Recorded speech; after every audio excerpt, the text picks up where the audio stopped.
काही दिवसांपासून एक अशा बातम्या समोर येत आहेत की जी बैठक झाली होती सर्व आमदारांसोबत पदाधिकाऱ्यांसोबत, नेत्यांनी अशी सूचना केली की कुठेही तुमच्या ज्या पद्धतीने तुम्ही वागणूक करता आहात त्यामुळे इमेज खराब होते आहे किंवा बाकी लोक वागतात त्यांना मग ठेवलं जाणार नाही वगैरे, नेमकी किती सत्यता आहे? शिवसेनेची प्रमुख पदाधिकाऱ्यांची जी बैठक परवा मुंबईमध्ये स्वातंत्र्यवीर सावरकर स्मारकामध्ये झाली, त्यावेळी शिवसेनेचे मुख्य नेते आणि आमचे सर्वांचे मार्गदर्शक माननीय एकनाथ शिंदे साहेबांनी त्याच्यामध्ये मार्गदर्शन केलं आणि कुटुंब प्रमुख म्हणून त्यांनी सांगितलं की सगळ्यांनी, मंत्री असतील, आमदार असतील, लोकप्रतिनिधी असतील, पदाधिकारी असतील, यांनी अशी वक्तव्य केली पाहिजेत की ज्याच्यामुळं कुठेही त्रास हा पक्षाच्या प्रतिमेला होणार नाही आणि अशी वक्तव्य करू नये अशा पद्धतीच्या सूचना आणि आदेश माननीय एकनाथ शिंदे साहेबांनी दिले। शेवटी आम्ही शिवसेना म्हणून काम करत असताना कुटुंब म्हणून काम करतो म्हणून ज्याचा उल्लेख केला की ते आमचे कुटुंब प्रमुख आहेत, आमचे मार्गदर्शक आहेत आणि त्यांना जर एखादी गोष्ट आवडली नसेल तर ती आमच्याकडनं होऊ देखील नाही अशा पद्धतीची भूमिका असली पाहिजे आणि त्यांनी मार्गदर्शन करत असताना सांगितलं की अशा पद्धतीचं कोणाकडनंच होऊ नये।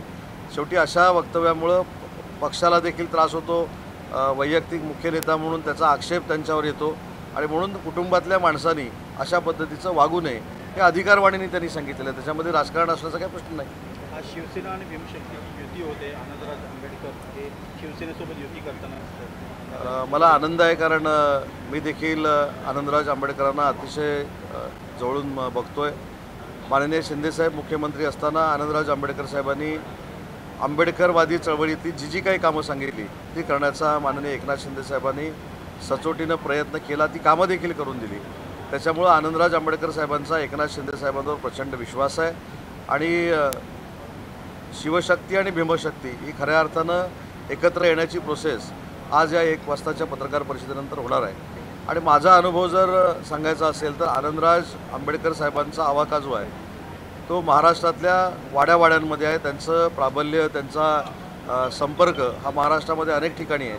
त्याच्यामुळं शिंदेसाहेबांच्या नेतृत्वावर विश्वास ठेवत आनंदराज आंबेडकरांची जी संघटना आहे, RPI संघटना आहे, त्यांच्या नेतृत्वाखाली चालते, ही युतीनं एकत्र येण्याचा जो निर्णय झाला आहे हा शिवसेनेच्या दृष्टीनं अतिशय महत्त्वाचा आहे आणि म्हणून आजच्या ह्या युतीचं मी स्वागतच करतो। सर, ज्या पद्धतीने तुम्ही भीमशक्तीला जोडताय त्याचप्रमाणे तुम्ही मागे कार्यरत आणि प्रयत्न होता की राज्यशक्तीलाही जोडायचं, तर त्याचं काय झालेलं आहे, त्या संदर्भात काही याबाबत मी अगदी कायमस्वरूपी असं सांगत आलेलो आहे की राजसाहेबांना ज्यावेळी मी भेटलो हे कुठेही राजकीय विषय नव्हते। माननीय शिंदेसाहेब देखील राजसाहेबांना भेटले तेव्हा राजकीय विषय नव्हते। आज देखील राजसाहेबांनी ट्विटमधनं स्पष्ट केलेलं आहे की जो मेळावा होता तो मराठी माणसाचा मेळावा होता, हे मी अनौपचारिक बैठकीमध्ये देखील सांगितलेलं आहे आणि युतीच्या बाबतीमध्ये ते सक्षम आहे असं त्यांनी सांगितलं आहे। युती कधी करायची, कधी बोलायचं, त्याच्यामुळं राजसाहेबांचा एक स्वतंत्र विचार असतो, राजसाहेबांचा एक राजकीय विचार वेगळ्या पद्धतीचा असतो, ते स्वतःचे निर्णय स्वतः घेतात, त्याच्यामुळे ते कुठच्याच पक्षावर अवलंबून नाहीत। परंतु जे काही पक्ष आता त्यांच्यावर अवलंबून आहेत ते त्यांच्याबरोबर युती करण्यासाठी उतावळी झालेत, त्यांना देखील त्यांनी समजून सांगितलेलं आहे की ज्यावेळी बोलायचं त्यावेळी मी बोलेन आणि युती कोणाबरोबर करायची आणि कधी करायची हे मला चांगलं कळतं, असं त्याचा मतितार्थ आहे। 328 जे दारूच्या दुकानांचे परवाने आहेत ते देण्यावरनं महायुतीमध्ये मतमतांतर आहे असं कळत आहे। आपल्या पक्षाची नेमकी काय भूमिका आहे? सुधीर मुनगंटीवारांसारखे ज्येष्ठ नेत्यांनी त्याच्यावर आक्षेप घेतलेला आहे, त्यांचं म्हणणं आहे की हे योग्य नाही आहे। आपल्या पक्षाची भूमिका काय आहे यासाठी? हा तर खरं राज्य उत्पादन शुल्क विभागाचा म्हणजे अजितदादांच्या विभागाचा विषय आहे, त्याच्यावर मी बोलणं योग्य नाही। परंतु एक आपल्याला माहिती असेल की मागच्या 15 दिवसापूर्वी दारूवरचे कर जे होते, टॅक्स जे होते ते देखील वाढवण्याचा निर्णय महाराष्ट्र शासनाने घेतला आहे आणि 328 जे काही नवीन परवाने दिले जाणार आहेत किंवा 328 दारूचे परवाने दिले जाणार आहेत हे काही नियमबाह्य दिले जाणार नाही आहेत। हे नियम जे काय बाकीच्या राज्यांमध्ये आहेत, आपल्या राज्यांमध्ये आहेत, बाकीच्या राज्यांमध्ये लोकसंख्येच्या निमित्तानं किती दारूची दुकानं आहेत किंवा वाईन शॉप्स आहेत, महाराष्ट्रामध्ये किती आहेत, 1972 सालापासून आपल्याकडे एकही वाईनचं दुकान म्हणजे वाईन शॉप दिलं गेलेलं नाही, या सगळ्याचा विचार करूनच कदाचित हा राज्य उत्पादन शुल्कनं निर्णय घेतला असेल। परंतु या बाबतीमध्ये राज्य उत्पादन शुल्कच अतिशय चांगल्या पद्धतीनं आपल्याला सांगू शकतो। नाव बदलून रत्नपूर करण्यात येण्याची जी मागणी उठली आहे आहे, या संदर्भामध्ये आपली काय भूमिका? तर याबाबत आपण महाराष्ट्र राज्यामध्ये किंवा महाराष्ट्राच्या सरकारकडनं अनेक गोष्टी आपण बघितल्या असतील की काही लोकांनी औरंगाबादचं फक्त नाव बदलतो म्हणून दोघांच्या मिटिंगमध्ये ठराव घालून जाता जाता काही निर्णय घेतले होते, पण त्याला मूर्त स्वरूप देण्याचं काम माननीय एकनाथ शिंदे साहेबांच्या नेतृत्वाखाली मुख्यमंत्री असताना झालं. औरंगाबादचं नामकरण हे छत्रपती संभाजीनगर झालं, उस्मानाबादचं धाराशिव झालं. त्याच पद्धतीनं अशा पद्धतीने चांगले जर प्रस्ताव पुढे येत असतील तर त्याचा शासन तपासून नक्की विचार करेल. सर, ज्या सामनाला ठाकरे गटाचं मुखपत्र म्हटलं जातं, ज्या सामन्यातून विरोधकांवरती वारंवार टीका होते, सभागृहात देखील राणे आणि ठाकरे हा संघर्ष पाहायला मिळतो. आज सामन्यामधून नितेश राणे यांच्या खात्याची ॲडव्हर्टाइजमेंट करण्यात आलेली आहे. तुम्ही कसं नेमकं काय करता? मला पण प्रचंड आज ही ॲड जेव्हा व्हॉट्सअपवर मला बघायला मिळाली तर प्रचंड आश्चर्याचा धक्का बसला. कारण नितेश राणे साहेबांच्या खात्याची ॲडव्हर्टाईज, त्याच्यावर आमच्या एकनाथ शिंदे साहेबांचा फोटो, ही सामनाला चालायला लागली, हे चांगल्याचं लक्षण आहे. त्याच्यामुळं सकाळी जे काय बोलतात ते या सगळ्याशी सहमत आहेत की नाही मला माहीत नाही, परंतु एक सिद्ध होतं की सामन्यातनं आमच्यावर प्रचंड टीका करायची, सामन्यातनं आमची उणीधुणी काढायची, सामन्यातनं आम्हाला बदनाम करायचं, सामन्यातनं आम्हाला शिव्या द्यायचं आणि सामना चालण्यासाठीची ॲडव्हर्टाईज ही आमच्याच शासनाकडनं घ्यायची. हा जो काय म्हणजे एक उद्योग आहे हा खरोखरच अभ्यास करण्यासारखा आहे. परंतु ठीक आहे, आम्ही याला विकतचं शिव्या घालून घेणं असं म्हणतो की सरकारकडनंच आम्ही पैसे त्यांना सामनाला देतो आहे, त्या मुखपत्राला देतो आहे आणि त्याच सामन्यातनं आमच्यावर जोरदार टीका होते. निदान काही जणांना हे तर वाटलं तर पाहिजे, अरे बाबा ज्यांच्याकडनं पैसे घेतो आहे त्यांच्यावर त्या दिवशी तरी टीका करूया नको. पण ठीक आहे, सामना चालला पाहिजे या उद्देशानं नितेशजी राणेसाहेब कार्यरत आहेत, याबद्दल मला पूर्ण समाधान. नाराज आहेत आणि ते भाजपच्या वाटेवर आहेत अशी चर्चा आहे. हेमंत गोडसे कुठेही नाराज नाहीत, ते एकनाथ शिंदे साहेबांच्या नेतृत्वाखाली काम करतात. ते शिवसेनेचे पदाधिकारी आहेत, शिवसेनेतनं त्यांनी निवडणूक लढवलेली आहे.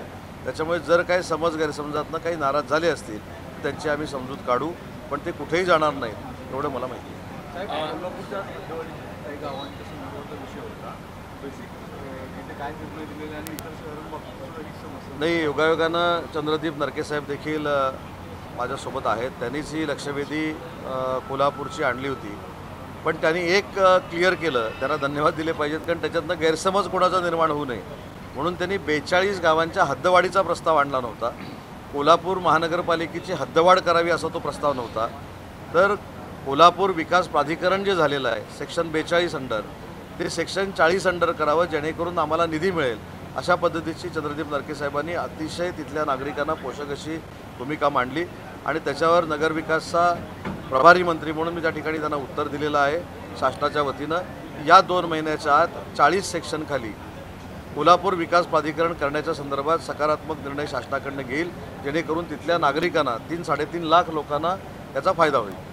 सर, सीमेलगत महाराष्ट्र आणि तेलंगणाच्या सीमेलगत काही गावं आहेत, जे 14 गावं आहेत, ती पुन्हा एकदा मुख्यमंत्र्यांकडनं महाराष्ट्रामध्ये समाविष्ट करण्यासंदर्भात निर्देश देण्यात आलेले आहेत. याकडे कशा प्रकारे बघता आहे? या अगोदर देखील कर्नाटक आणि महाराष्ट्राचा वाद आपल्याला पाहायला मिळालेला आहे आणि आता देखील पुन्हा एकदा तशा प्रकारचा वाद जो आहे तो होऊ शकतो. महाराष्ट्राकडनं जरी निर्णय लागला असला तरी तेलंगणा त्या संदर्भात दावा करताना आपल्याला पाहायला मिळतो. नाही, हे शेवटी निर्णय जे झालेले आहेत त्याच्यामध्ये स्वतः मुख्यमंत्री महोदय लक्ष देत आहेत, दोन्ही उपमुख्यमंत्री महोदय लक्ष देत आहेत. त्याच्यामुळे या सीमा भागातल्या वादावर मी बोलणं उचित नाही. पण या सीमा भागामध्ये जो मराठी बांधव आहे किंवा मराठी बंधू भगिनी आहेत यांचं जीवन सुखकर असलं पाहिजे, ही आमची सरकारची भूमिका आहे. म्हणून कालच सभागृहामध्ये मराठी भाषेचा मंत्री म्हणून मी सांगितलं की बेळगावच्या परिसरामध्ये बेळगावच्या प्रशासनानं आम्हाला जर जागा दिली तर मराठी माणसासाठी, मराठी भाषिकांसाठी तिथं देखील मराठी अध्यासन सुरू करण्याच्या दृष्टीनं महाराष्ट्र सरकारचा मराठी विभाग काम करेल आणि त्या संदर्भात मी स्वतः बेळगावला जाऊन किंवा कर्नाटक सरकारबरोबर चर्चा करून ती जागा मिळवण्यासाठी प्रयत्न करणार. सर, महायुतीमध्ये आगामी काळामध्ये भविष्यामध्ये काही बड्या नेत्यांचा प्रवेश होऊ शकतो का? काही बड्या नेत्यांना सोबत महायुती घेऊ शकते? बडे नेते जर महायुतीमध्ये येणार असतील, म्हणजे शिवसेनेमध्ये शिंदे साहेबांसोबत येणार असतील, भाजपमध्ये देवेंद्रजींबरोबर येणार असतील, अजितदादांबरोबर येणार असतील, त्याच्यामध्ये दुःख वाटण्याचं काही कारण नाही. शेवटी महायुती ही मजबूत होणार आहे. आणि काल देखील स्वतः भाजपच्या प्रदेशाध्यक्षांनी स्वतःच्या मुलाखतीमध्ये सांगितलेलं आहे की कुठच्याही परिस्थितीमध्ये महायुतीचा भगवा हा प्रत्येक स्थानिक स्वराज्य संस्थेवर फडकवायचा आहे. त्याच्यामुळे महायुतीनंच आम्ही पुढे जाऊ आणि महायुतीनं अतिशय चांगल्या पद्धतीनं सगळ्या स्थानिक स्वराज्य संस्था जिंकू. काल समन्वय समितीची बैठक झाली महायुतीच्या, त्या बैठकीत नेमकं काय झालं? महामंडळाचं वाटप पूर्ण झालं? महामंडळाच्या संदर्भामध्ये काल मला असं वाटतं की त्या समन्वय समितीला मी सभागृहात असल्यामुळं नव्हतो, परंतु नंतर मला जी माहिती कळली की महामंडळांवर काही चर्चा झाली नाही. 15 दिवसामध्ये विधिमंडळामध्ये जे काही कामकाज झालं आहे, कशा पद्धतीनं आपलं कामकाज सुरू आहे, कशा पद्धतीनं आमदार उपस्थित होते, कशा पद्धतीनं मंत्री उपस्थित होते, त्याच्यावर काल समन्वय समितीमध्ये बैठक चर्चा झाली. हिंदी में जानना चाहेंगे सर, कुछ दिनों में हम देख रहे हैं मराठी नगर विकास खात्यावरती संजय राऊतांनी आरोप केलेला आहे गंभीर. नगर विकास खातं हे भ्रष्टाचाराचं जाळं आहे, त्या ठिकाणी खूप मोठ्या प्रमाणात भ्रष्टाचार होत आहे. स्वतःच्या मुखपृष्ठामध्ये शासनाची ॲडव्हर्टाईज घेऊन त्याच दिवशी शासनावर टीका करणं हा फार मोठा भ्रष्टाचार आहे. सर, आज हम देख रहे हैं कि सामना के मुख्य पे बिल्कुल फ्रंट पेज पर एक बड़ी एडवर्टीजमेंट है मैरीटाइम बोर्ड के नीतीश राणे उसकी मंत्री दिखाई देते हैं. दूसरी ओर इनकी सामना में सरकार हो, सरकार की मंत्री हो, दूसरी ओर सरकार से ऐड लेते हो. जिसको हम खरीदी हुई बदनामी बोलते हैं वैसा वो चल रहा है. सामना में एडवर्टाइज है महाराष्ट्र गवर्नमेंट की और सामना में महाराष्ट्र गवर्नमेंट की एडवर्टाइज है और बदनामी भी हमारी है. ये कौन सा राजनीति है मुझको मालूम नहीं, लेकिन ऐड हमसे लेना, सरकार से लेना और बदनामी भी हमारी करना, ये अलग सा फंडा सामना में से आज दिख रहा है. लेकिन फिर भी आप एडवर्टीजमेंट सरकार देती रहेगी उनको बनने के लिए. तो ये तो डेमोक्रेसी है, वो एक मुखपत्र चलाते हैं, अगर उन्होंने मांग की तो हम दे देंगे. लेकिन महाराष्ट्र की जनता को अभी पता चला है कि उसी न्यूज़पेपर में एक बाजू में क्वार्टर पेज में सरकार की ऐड आती है और उसी पेपर में सरकार की बदनामी होती है. राज ठाकरे ने लगभग स्पष्ट किया है कि अभी तक इसकी कोई चर्चा नहीं है, बाद में इसके बारे में, लेकिन जो फिलहाल इस तरह की चर्चा चल रही थी दोनों जल्दी साथ आ सकते हैं चुनाव में साथ ही. ये तो दो पार्टी का मामला है, माननीय राज साहब और यूबीटी का मामला है, तो उसमें मैं दखल अंदाजी करना अच्छी बात नहीं है. जब अलायंस की घोषणा होगी वो खुद राज साहब करेंगे. उन्होंने ऐसा ट्वीट किया है, तो उनके युति के बारे में, महायुति के बारे में, उनकी आघाड़ी के बारे में निर्णय लेने की क्षमता उन पे है. वो जब डिक्लेयर करेंगे तब सोचेंगे. क्या आपको लगता है कि ये सोची समझी एक राजनीति भी हो सकती है, वक्त लेंगे कि लोगों में भी ये उनको पूछना बार पड़ेगा. उनसे मिलने जाते रहे? नहीं, मैं अभी भी जाने वाला हूँ. अभी यानी आज नहीं, अपना अधिवेशन ख़त्म होने के बाद मैं राज साहब से पूछ के ब्रेकफास्ट के लिए जाने वाला हूँ. उसमें क्या है, वो राजनीति से आगे जाके मेरे और उनके रिलेशन है. ये जैसा उन्होंने कहा कि मराठी भाषा का जो मेलावा था उसका जैसा युति से कोई संबंध नहीं है, आघाड़ी से कोई संबंध नहीं है, वैसे ही उनके साथ मेरा मिलना ये राजनीति नहीं है. राज ठाकरेंना भेटणार आहात का त्या काही दिवसांमध्ये? मराठी सांगा की राज ठाकरेंनी आज काय केले त्यांनी पत्रकारांना राज ठाकरेंना तुम्ही येत्या काही दिवसात पुन्हा भेटणार आहात काय? तर पण राजसाहेबांना मी का भेटू नये? राजसाहेबांनी मराठी माणसांचा मेळावा होता हे ट्विटमधनं देखील सांगितलं, अनौपचारिक चर्चेमध्ये देखील सांगितलं. आणि मी राजसाहेबांना जे भेटतो ते काय मी राजकारणासाठी भेटत नाही, मी गप्पा मारण्यासाठी भेटतो. त्यांच्याकडनं साहित्यातल्या अनेक गोष्टी मला समजतात, त्यांचं मार्गदर्शन लाभतं. पण राजसाहेबांना मी भेटण्यावर एवढा आक्षेप का काही लोकांचा? आणि राजसाहेबांकडे गेल्यानंतर ते मला प्रेमानं जर खिचडी खाऊ घालत असतील तर ती काय करोनातली तर नाही आहे. त्याच्यामुळे काही लोकांना मी तिथं भेटल्यानंतर पोटशो का उठतो मला माहीत नाही. अगदी नक्की मला राजसाहेबांनी भेटायला जर वेळ दिला तर मी त्यांच्याकडे गप्पा मारायला जाईन. त्यात काय राजकीय खिचडी होणार का? म्हणजे युतीची खिचडी पकणार का? बार आप जाते तो है, उन्हें मनाने की कोशिश कर रहे हैं, लेकिन कुछ बात बन नहीं रही. आपको ऐसा लगता है कि हम मनाने की कोशिश कर रहे हैं. हमारा राजनीति से अलग सा एक रिलेशन है, उसके लिए हम राज साहब को मिलते हैं और एकनाथ शिंदे साहब उसी रिलेशन से उनको मिले हैं. पण ब्रेकफास्ट सोबत तुम्हाला युतीची चर्चा करायला आवडेल का? नाही, ब्रेकफास्ट युतीची चर्चा करण्याचे सगळे अधिकार हे एकनाथ शिंदे साहेबांचे आणि राजसाहेबांचे आहेत. मी एक कार्यकर्ता म्हणून त्यांना भेटत असतो. मी सुरुवातीपासूनचा त्यांच्या भेटीचा प्रवास सांगितलेला आहे, कशासाठी भेटलो, का भेटलो, शिंदेसाहेब त्यांना का भेटले, शिंदेसाहेबांना त्यांनी जेवणाचं निमंत्रण दिलेलं होतं. त्याच्यामुळं एखादी व्यक्ती राजकीय दुसऱ्या पक्षाची तिसऱ्या पक्षाच्या व्यक्तीला भेटल्यानंतर युतीसाठीच भेटत नाही हे स्वतः राजसाहेबांनी जाहीर केले. कारण त्याचं असं आहे की तुमच्या पुढाकाराने अनेक मोठे प्रवेश जे आहेत ते शिवसेनेमध्ये झालेले आहेत. त्यामुळे तुमची भेट आणि राष्ट्रपतींची भेट खूप महत्त्वाची मानली जाते, कारण अनेक वेळा चर्चा देखील झाल्या होत्या की मनसे आणि शिंदेची शिवसेना एकत्र येण्यामध्ये. त्यामुळे आज देखील मी सांगतो की महायुतीच्या आघाडीबरोबर म्हणजे जी नॅचरल आमची अलायन्स आहे, पहिली प्राधान्यानं कुठची आहे तर शिवसेना आणि भाजप आणि शिवसेना ही खरी नॅचरल अलायन्स आहे, ती आमच्या दृष्टीनं महत्त्वाची आहे. त्याच्यानंतर याच्यामध्ये अजितदादा महायुती म्हणून आलेले आहेत, त्याच्यामुळे महायुतीची पहिली जी अलायन्स आहे ही आमच्या दृष्टीनं महत्त्वाची आहे. त्याच्यामध्ये जर राजसाहेब आले तर आम्हाला आनंदच आहे, मी पहिल्यापासून सांगतो. विधिमंडळ अधिवेशनामध्ये नगरविकास खात्यावरती सत्ताधारी पक्षातलेच आमदार टीका करताना पाहायला मिळत आहेत.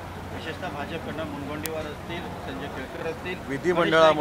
विधिमंडळामध्ये जे काय आरोप प्रत्यारोप होतात, हे विधिमंडळ असं एक व्यासपीठ आहे की तिथे आपल्या मतदारसंघाला, आपल्या शहराला न्याय मिळत असतो. आता काल मीच त्या 293चं उत्तर देणार होतो. ठाण्यामध्ये संजय केळकर साहेबांनी जे काय आरोप प्रत्यारोप केले, मला सांगा की ठाण्यामध्ये असं काही घडलं असतं तर 1 लाखाच्या फरकानं एकनाथ शिंदेसाहेब निवडून आले असते का? सगळे आमदार तिथं निवडून आले असते का? स्वतः संजय केळकर साहेब देखील तिथून महायुती म्हणून निवडून आलेत, तर तो लोकांनी रोष व्यक्त केला असता. त्याच्यामुळं मला असं वाटतं की महायुतीच्या आमदारांमध्ये जर असं काही वाटत असेल की ते एकनाथ शिंदेसाहेब देखील ठाण्यामध्ये राहतात, त्याच्यामुळे अशा विषयासाठी लक्षवेधी करावी असं माझं मत नाही.